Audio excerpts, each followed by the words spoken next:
আজি আম আদমি পাৰ্টিৰ বিলাসীপাৰা বেলতলীৰ জিলা কাৰ্যালয়ৰ আম আদমি পাৰ্টিৰ বিলাসীপাৰা আৰু বীৰসিং জৰুৱা সমষ্টি কমিটি গঠন কৰা হয়। ধুবুৰী জিলা আম আদমি পাৰ্টিৰ সভাপতি অধিবক্তা মমিনুৰ ইছলামৰ সভাপতিত্বত সভাখন অনুষ্ঠিত হয়। সভাখনত বিলাসীপাৰা আৰু বীৰসিং জৰুৱাৰ সমষ্টি কমিটি গঠন কৰে। বিলাসীপাৰা সমষ্টি কমিটিৰ সভাপতি হিচাপে নজমুল হুছাইনক দায়িত্ব দি ৩১জনীয়া এখন সমষ্টি কমিটি গঠন কৰি দিয়ে আৰু ৯ নং বীৰসিং জৰুৱা বিধানসভা সমষ্টি কমিটিৰ সভাপতি হিচাপে অধিবক্তা মোহৰ উদ্দিনক আৰু সাধাৰণ সম্পাদক হিচাপে বিশ্বাস শেখক সমষ্টি কমিটিৰ দায়িত্ব দি ২১জনীয়া এখন সমষ্টি কমিটি গঠন কৰে। সভাখনত সভাপতি মমিনুৰ ইছলামে কয় যে অতি সোনকালে সমষ্টি দুখনৰ আঞ্চলিক কমিটি বনাই দিয়াৰ বাবে কমিটি বনাই দি দলৰ সাংগঠনিক কামৰ গুৰু দায়িত্ব দিয়া হ'ল বুলি মন্তব্য আগবঢ়ায়। News 6 report times any. আজি আমাৰ ধুবুৰী আম আদমি পাৰ্টিৰ অফিচত বিলাসীপাৰা সমষ্টি আৰু বীৰসিং জৰুৱা সমষ্টিৰ দুটা সমষ্টি কমিটি গঠন হ'ল। ইয়াত মোক বিলাসীপাৰা সমষ্টিৰ প্ৰেচিডেণ্ট হিচাপে নিযুক্ত কৰিছে।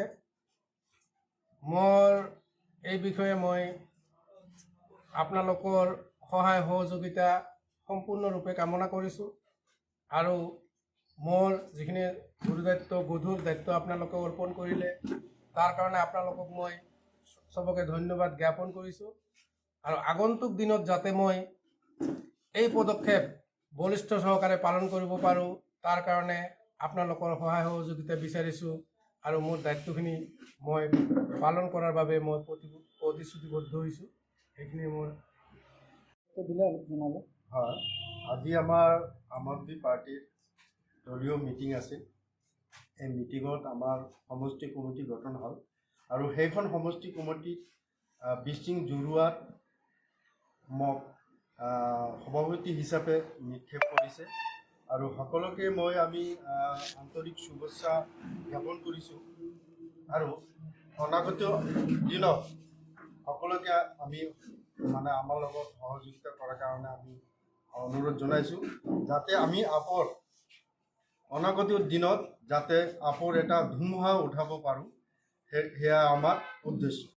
বিলাসীপাৰা বিধানসভা সমষ্টি আৰু বীৰসিং জৰুৱা বিধানসভা সমষ্টি দুটা আমি আম আদমি পাৰ্টিৰ সমষ্টি কমিটি গঠন কৰি দিয়া হ'ল আৰু এই সমষ্টি কমিটিত আমি বিলাসীপাৰা সমষ্টি কমিটিৰ আমি সভাপতি হিচাপে নজমুল হুছেইন ডাঙৰীয়াক আমি বাছনি বা নিৰ্বাচিত কৰা হয় আৰু বীৰসিং জৰুৱাত আমি এডভকেট মোহৰ উদ্দিন ডাঙৰীয়াক সভাপতি হিচাপে নিৰ্বাচিত কৰা হয় আৰু ৩১জনীয়াকৈ আমি ফুল ফ্লেজেড কমিটি গঠন কৰোঁ আৰু লগতে আজি আমি আপোনালোকক আনন্দৰ সৈতে আমি জনাব বিচাৰিছোঁ যে আজি প্ৰায় ৫০জনৰ নিচিনা আমাৰ AIUDF দলৰ পৰা AIUDF দলৰ ভাল কৰ্মী এক্স মেম্বাৰলৈকে নিৰ্বাচিত এক্স মেম্বাৰলৈকে আজি আমাৰ আম আদমি পাৰ্টিত জইন কৰিলে।